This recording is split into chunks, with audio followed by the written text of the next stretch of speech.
work out what your voice is for the film. Because I think now we've seen so many documentaries, we're very wise to the genre and what it's doing. Work out what your dialect, your idiom is for the film. The Polanski film, which I did a few years back, was told like a procedural.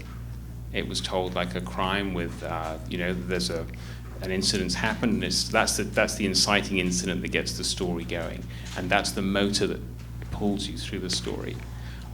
With Who Killed the Electric Car, it was a procedural. There's a body on a slab, it's an electric car, how did it get there? And genre, I think, can be quite liberating sometimes because it gives you a route map, you can wrestle with it, you can play with it, you can kick it around, you can refer to it.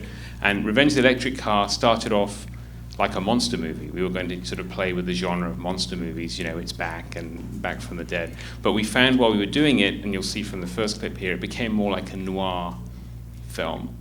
And we started playing with some of the conventions of noir movies. And the third thing is, think about script is not just to tell you the literal story. It should be, a good script will be telling you 5, 6 things at once. It's and the first clip I wanted to show, it's the opening sequence of the film. We come off the titles and then we're in this corridor. You don't know where you are, and it instantly just feels very odd. And we wanted to sort of clue you in that this is a very different film to the first film. 2, we then get through some of the backstory of the first film about GM's EV1, but that's the only time, and this is the longest bit of narration in the whole film.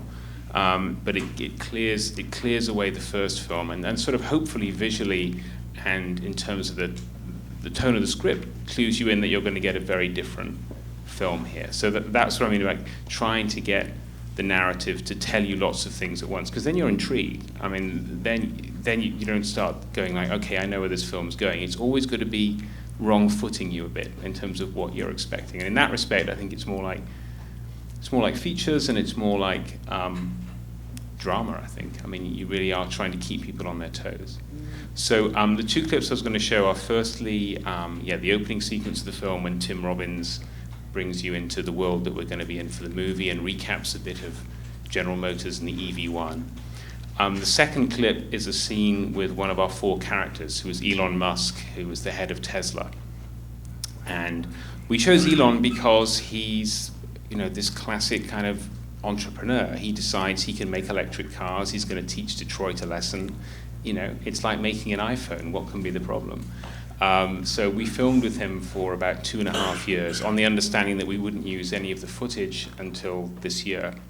So the second clip you'll see here is from one of his meetings at Tesla when he realizes that they're almost out of money.